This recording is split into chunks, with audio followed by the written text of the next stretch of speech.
My name is Melissa, and at 30 years old, I didn't know my entire understanding of love would collapse over one sentence. It's your fault I cheated, he said, his voice calm, almost reasonable. If you really loved me, you wouldn't have let me go home with her. I remember the exact moment he said it. We were standing in the middle of our apartment, the lights still off, even though it was already morning. My bag was on the floor. His jacket hung crooked on the chair, smelling faintly of alcohol and someone else's perfume. I looked at him. I didn't yell. I didn't cry. I just said quietly, "You're right." Then I turned around and walked out. A week later, a hospital report exposed everything he swore didn't happen. And now I'm sitting alone in my dorm room at 3 a.m., staring at the ceiling, replaying every word, every look, every moment where I convinced myself I was being mature instead of being manipulated. I'm 22, a junior at Ohio State studying business. For 4 years, I was with him, older, more confident, more experienced in relationships. I trusted his judgment more than my own. I thought that made us strong. Instead, it made me pliable. Everyone keeps asking the same question. Why didn't you stop him? Why didn't you fight harder? Why did you let him leave with her? As if love is supposed to look like restraint. As if respect is supposed to look like control. As if cheating only counts when someone doesn't give you enough resistance. That night, I watched my boyfriend hold hands with a stranger on a crowded dance floor. Not secretly, not accidentally, but openly. And when I didn't scream or drag him out or make a scene, he decided that meant I allowed it.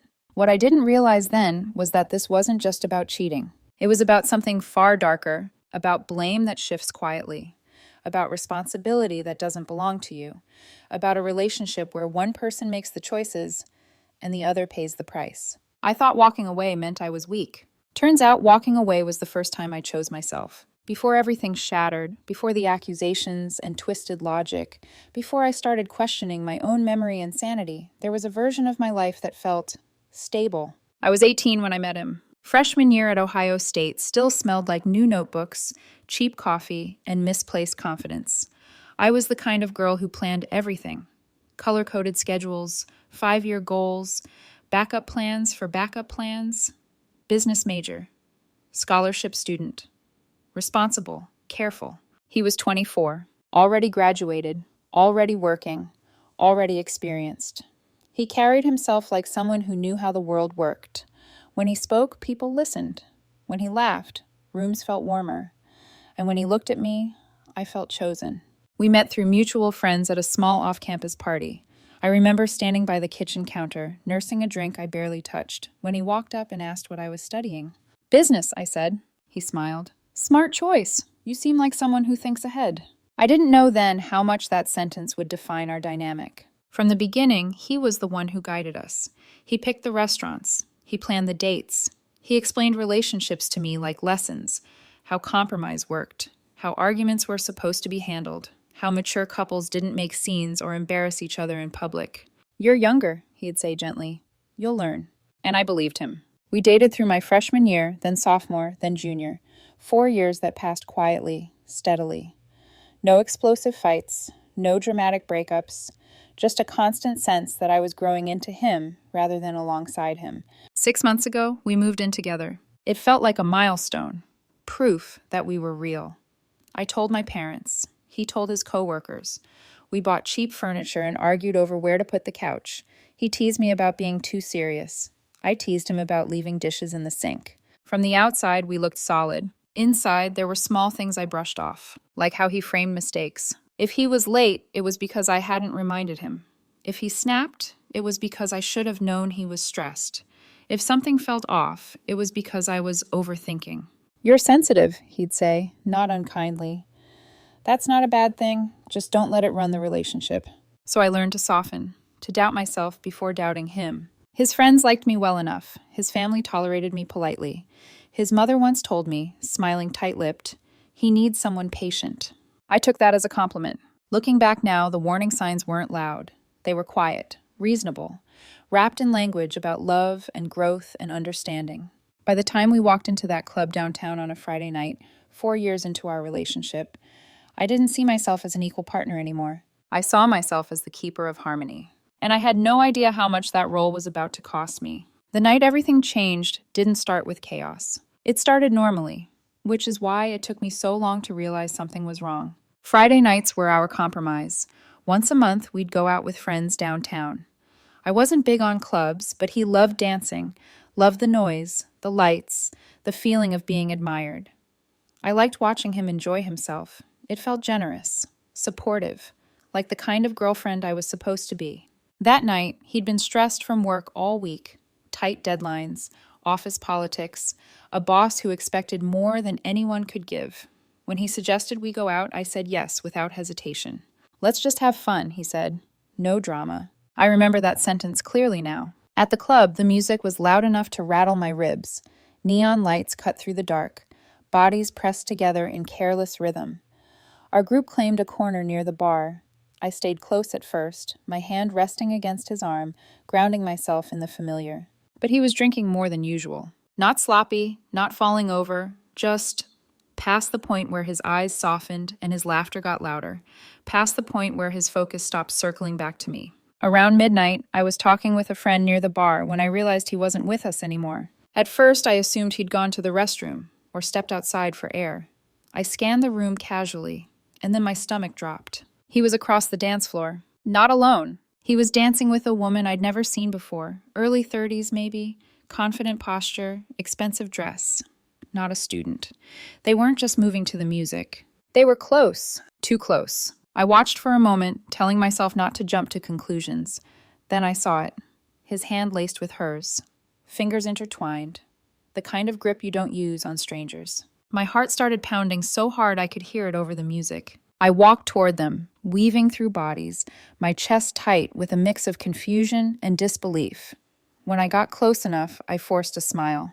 "Hey," I said lightly, "ready to head home soon?" He looked at me like I'd interrupted something important. "We're having fun," he said. "Go hang out with your friends." The woman glanced at me, then leaned closer to him, whispering something I couldn't hear. He laughed, a sound that didn't include me. I stood there frozen. This was my boyfriend of 4 years, holding hands with another woman in public, and somehow I was the one who felt out of place. I stepped back, heart racing, mind scrambling for the right response. I didn't want to be controlling. I didn't want to embarrass him. I didn't want to be that girlfriend. When I told a friend what I'd seen, he didn't hesitate. "That's not okay," he said. "You need to get him out of there." So I went back. "We came together," I said quietly. "We should leave together." His expression hardened. "I'm not ready. If you want to go, go." A pause. "I'll get a ride." My throat went dry. "A ride from who?" He gestured casually toward her. "She said she'd make sure I get home safe." I remember the way the world tilted slightly, like I'd missed a step. I asked him to talk outside. He told me I was paranoid. The woman stepped between us, telling me to give him space. And in that moment, I felt something shift. Not anger, not jealousy, but a cold, sinking realization that he was choosing this, and I was being positioned as the problem for noticing. I told him I loved him. He didn't say it back. I left alone. I didn't sleep that night. I lay in our bed, my side empty, the other still warm from where he'd left hours earlier, staring at the ceiling fan as it spun useless circles above me. Every time I closed my eyes, I saw his fingers intertwined with hers, the ease of it, the familiarity. At 6:02 a.m., my phone buzzed. Stayed at her place. Nothing happened. Just crashed on the couch. Coming home soon. Nothing happened. 4 words that felt heavier than a confession. When he finally walked in late Saturday afternoon, sunlight followed him into the apartment like an accusation. His hair was rumpled, his clothes wrinkled. He smelled like last night. Alcohol, sweat, and a faint floral note that didn't belong to me. I stood in the kitchen, bracing myself for the apology I'd rehearsed accepting. It never came. Instead, he dropped his keys on the counter and said, sharp and incredulous, "I can't believe you just left me there." I blinked. "I asked you to come home, multiple times." "I was drunk," he snapped. "You know I don't make good decisions when I'm drunk." My chest tightened. "You're an adult." "You're my girlfriend," he shot back. "You're supposed to protect me." The word protect echoed between us. Protect him? From what? From his own hands? From his own choices? "You chose to stay," I said carefully. "You told me you wanted to." "You didn't try hard enough," he said without hesitation. "You gave up the moment I said no." And just like that, the ground shifted. He spoke with such certainty that I felt my memory wobble. He described the night as if I'd abandoned him, as if my leaving was the betrayal. "You should have insisted," he continued. "You should have told her to back off. You should have cared enough to fight for us. Fight by doing what? Dragging him across a crowded dance floor? Starting a scene? Physically forcing him into a car? I asked him that. He scoffed. You're being dramatic. You could have done something. We went in circles for days. Every conversation ended the same way, with him explaining how my failure to stop him had compromised the relationship. How if I truly loved him, I would have overridden his wishes when he wasn't thinking clearly. He said he was sorry for the situation, never for holding her hand, never for choosing her over me. He wanted us to work through it, together, but only if I acknowledged my role. I need to know you'll be more assertive next time, he said gently, like a therapist, that you won't just walk away. Next time. That phrase lodged in my chest like a splinter. The doubt crept in slowly. Was I wrong? Was love supposed to look like control? Had I mistaken respect for indifference? I replayed the night again and again, searching for the moment where I failed some invisible test. He watched me unravel with the calm patience of someone certain he was right. Then, a week later, the truth detonated. A hospital report. It came accidentally. A billing notification forwarded to our shared email. My hands shook as I opened it, my eyes skimming until they snagged on a date and a note about intoxication and evaluation. Not a couch, nothing happened. He'd been taken in that night. Sudden illness, heavy drinking, witness statements, and the name of the woman, listed as the one who brought him in. My body went cold. When I confronted him, he didn't deny it. Instead, he sighed, rubbing his temples like I was exhausting him. See, he said, this is why I didn't tell you. You make everything worse. That was the moment something inside me cracked cleanly in two. Not loudly, not dramatically, just clearly. I realized I wasn't losing my mind. I was being handed responsibility for choices I didn't make, and punished for refusing to control another adult. I looked at him then, really looked, and understood that this wasn't a misunderstanding. It was a system, and I was finally awake inside it. I didn't explode. That's what surprises people when I tell this story. They expect screaming, tears, something cinematic. But shock doesn't always look loud. Sometimes it's quiet. Sometimes it's the strange calm that settles in when your mind is trying to protect itself from something too big to absorb all at once. After the hospital report, after his casual dismissal of it, I stopped arguing. Not because I agreed with him, but because I was suddenly aware of how carefully every conversation had been steering me toward one conclusion. This was my fault. I started listening differently. When he talked, I noticed how often his sentences began with "you should have," how rarely they included "I chose," how his apologies never landed on the action itself, only on the inconvenience of my reaction. "I'm sorry you felt hurt," he said one night, sitting across from me on the couch. Not, "I'm sorry I held her hand."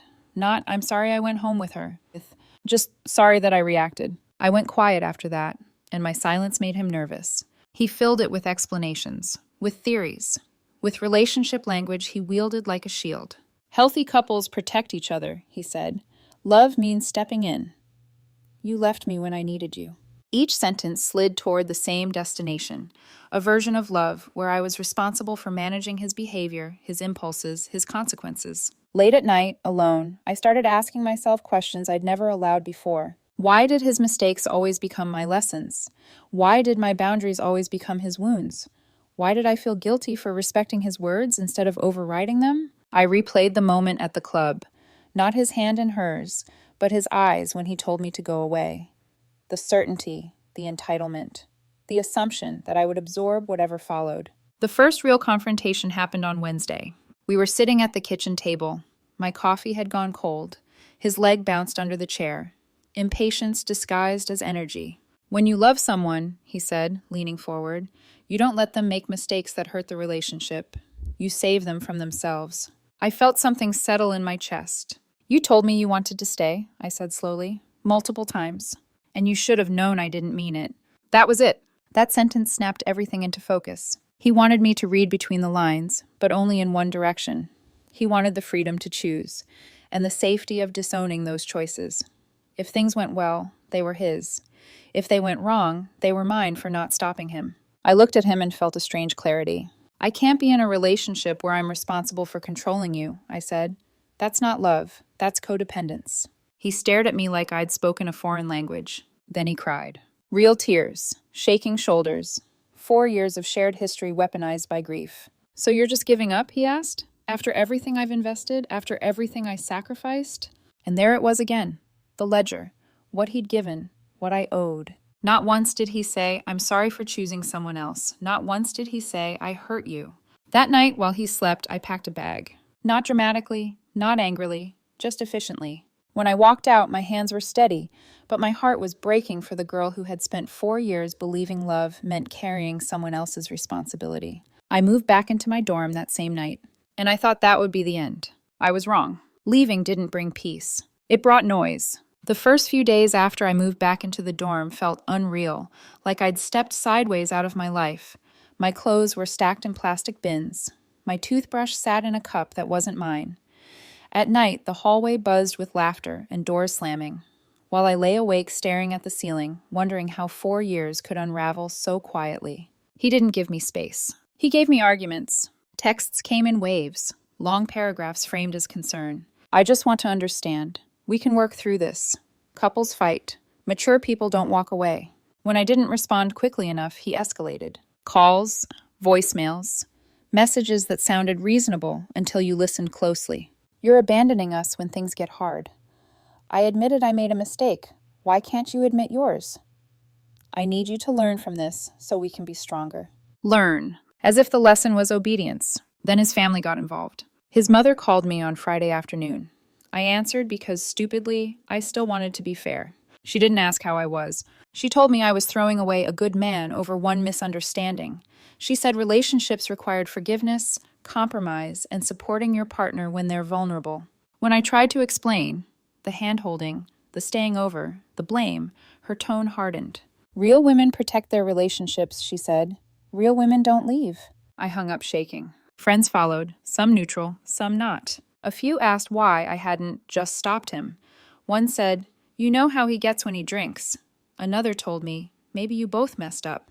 Every conversation chipped at me in the same place, the assumption that I'd failed some unspoken duty. Meanwhile, he reframed the story everywhere. To his family, I was punishing him for being social. To mutual friends, I was cold and unforgiving.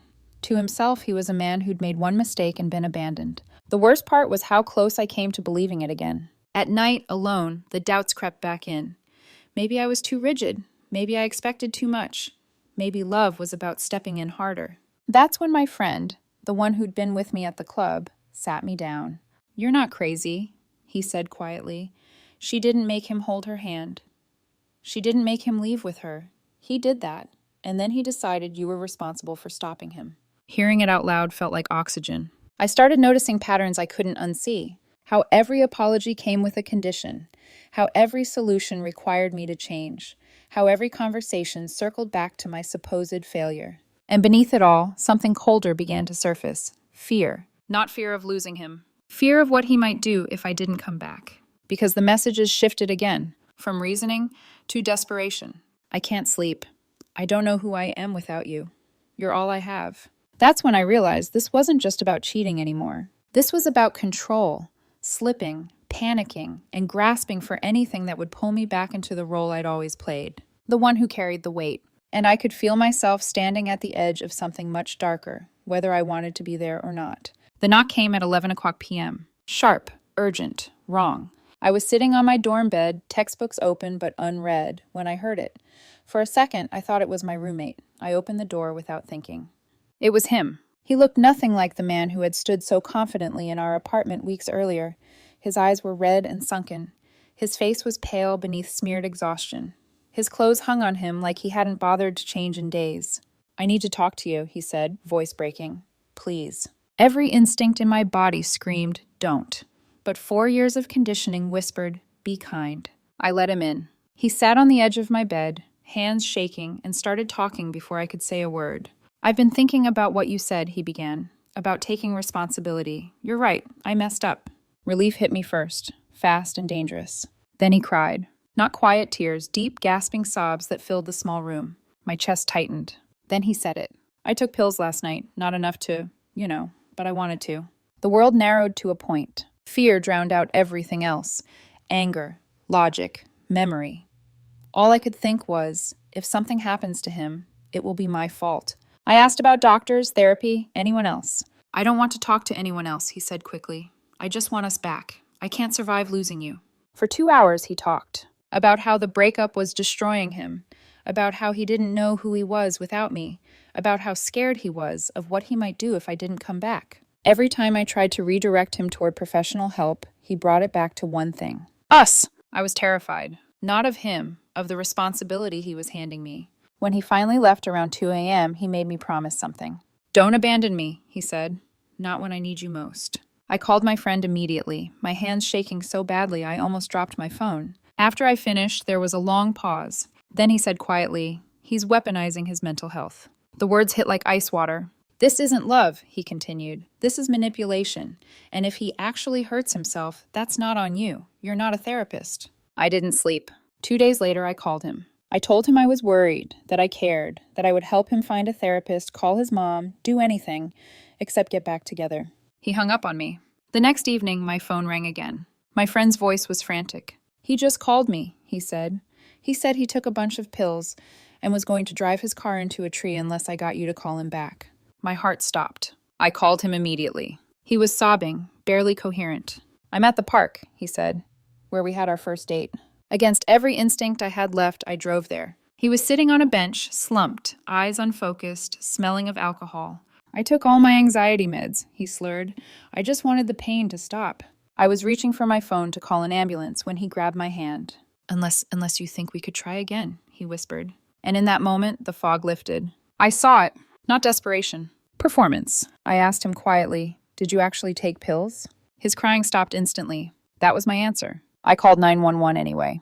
When the paramedics arrived, they confirmed it. No overdose, no medical emergency, just intoxication and manipulation. As they took him away for evaluation, a doctor pulled me aside. "Using suicide threats to control a relationship," he said carefully, "is psychological abuse." I stood there shaking, staring at the empty bench. That night I hit bottom. Not because I missed him, but because I finally understood how close I'd come to sacrificing myself to save someone who wasn't actually falling. The power didn't return all at once. It came back in pieces. The first piece arrived the next morning, when my phone buzzed with a notification from an unfamiliar number. It was a message from the hospital. A brief update, clinical, detached. He had been released after a psychiatric evaluation. No overdose detected. Blood alcohol level elevated. Referred for outpatient therapy. The note ended with a line that stayed with me. Patient demonstrated manipulative ideation tied to relationship dependency. I read it 3 times. Not because I didn't understand it, but because part of me needed external confirmation that what I'd experienced was real. For weeks, I'd been living inside his narrative, one where love meant responsibility without consent, where care meant compliance, where my boundaries were interpreted as cruelty. Now, for the first time, someone neutral had named it: manipulation. The second piece came later that day when his mother called again. This time she wasn't pleading. She was furious. She accused me of pushing him to the edge, of abandoning him when he was vulnerable, of being heartless for calling emergency services instead of handling it privately. When I told her what the doctors had said, that he hadn't actually taken pills, she snapped. Even if he exaggerated, he was clearly in pain because of how you treated him. I listened quietly. Then I realized something chillingly simple. Even now, even with evidence, even with medical confirmation, they were still asking me to carry responsibility for his actions. That was the moment I stopped explaining. "I'm not responsible for your son's choices," I said calmly, "and I won't be participating in this anymore." I hung up and blocked the number. My hands were steady. That night, I sat alone in my dorm room and thought about the girl I'd been 4 years earlier. Eager, trusting, relieved to let someone else define the rules. I thought about how slowly the shift had happened. How it started with small things. Me apologizing when he was late because I should have reminded him. Me absorbing his bad moods because I should have known. Me believing that love meant anticipating and preventing someone else's mistakes. By the time he told me I'd failed him by not stopping his cheating, I'd already been trained to accept responsibility for his behavior. That realization didn't just hurt. It liberated me. I wrote one final message. Short, clear, non-negotiable. "I'm concerned about your mental health, and I hope you follow through with therapy. I will not be resuming this relationship. Please do not contact me again." I blocked him everywhere. Not out of anger. Out of clarity. For the first time since the club, since the accusation, since the hospital report, I felt something solid under my feet. I wasn't heartless. I wasn't cruel. I wasn't failing as a partner. I was choosing not to be controlled by guilt masquerading as love. And that choice changed the direction of everything that came next. I thought cutting contact would end it. I was wrong. Silence didn't make him disappear. It just removed my voice from the story he was still telling. The fallout didn't arrive all at once. It came in fragments, delivered through other people, through systems, through consequences he could no longer redirect onto me. The first crack showed up in early April. An envelope from the apartment complex arrived in my dorm mailbox, thick and official. I recognized the letterhead immediately, the place we'd shared, the lease we'd both signed until August. Inside was a notice reminding both tenants of their legal obligation. Full rent, on time, every month, even though I hadn't lived there in weeks. I called the office, my pulse racing, and the manager explained it in a flat, practiced tone. As long as both names are on the lease, you're both fully responsible. Your ex hasn't signed the release paperwork. I understood immediately. He had found one last lever. That evening, a text came from an unknown number. We need to talk about the apartment situation. Maybe we can work something out. I stared at the screen, my chest tightening. Not with fear, but with recognition. This wasn't about housing. It was about leverage. He knew I couldn't afford $1,200 a month for an apartment I wasn't living in. He knew I was a student. He knew pressure worked. And beneath the polite wording was the same old message. If you give me what I want, I'll stop hurting you. I didn't reply. Instead, I called a tenant rights lawyer. That call changed everything. The lawyer listened carefully. The cheating, the blame, the suicide threats, the hospital visit, the police record. When I finished, there was a pause. Under Ohio law, she said, you qualify for early lease termination protections related to emotional abuse. My hands started shaking. The fake suicide attempt, documented. The hospital evaluation, documented. The police involvement, documented. All of it mattered. She sent one letter. One. To the apartment management, outlining the situation and requesting my release under domestic violence and emotional abuse statutes. They approved it within a week. What happened next wasn't loud, but it was devastating. He was hit with a $3,000 early termination penalty. He lost the security deposit. He was responsible for rent until a new tenant was found. And because he'd tried to block my release using the lease, the violation went on his credit report. Not mine. That's when the calls started. From him. From his friends, from people I hadn't spoken to in months. He called my parents. He called my academic advisor. He even called the friend who had warned me in the first place. I didn't answer a single one. I didn't explain. I didn't defend. I didn't argue. Because for the first time, I didn't have to. The truth didn't need my voice anymore. It moved on its own. Through paperwork, through consequences, through the slow collapse of the narrative he'd built. I heard later that his family was furious, that friends started distancing themselves, that the story stopped working once there were documents instead of emotions. Meanwhile, I packed the last of my things from the apartment with a calm I didn't recognize. No rage, no triumph, just relief. I walked away without revenge, without spectacle, and somehow that was the most powerful ending of all.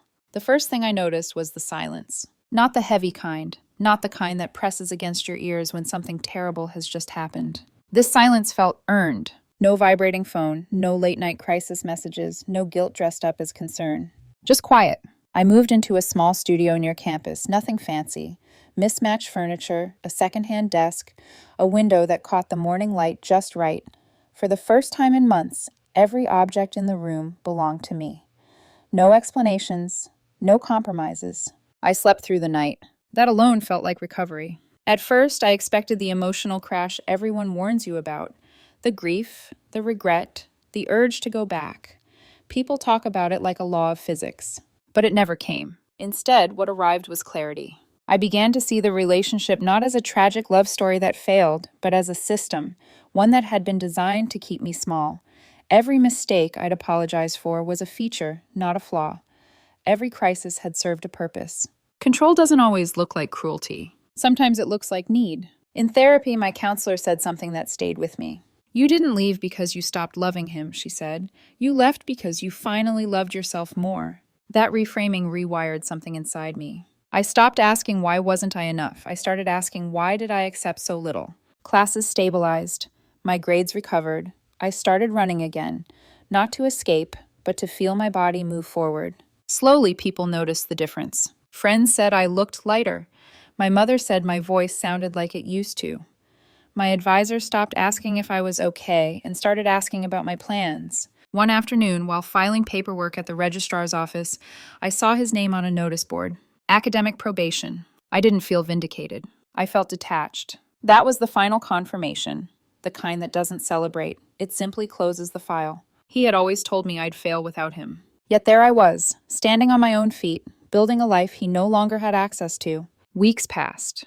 Then months. His name stopped coming up. His shadow stopped reaching me. The trauma didn't vanish. Healing never works that way, but it lost its authority. It became a chapter instead of a prophecy. On a warm afternoon near the end of the semester, I sat on the grass outside the library, laptop open, planning my next year. I caught my reflection in the dark screen. I looked present. Not surviving, not bracing, just living. And for the first time, I understood something that had confused me for so long. Leaving wasn't the end of the story. It was the beginning of my own.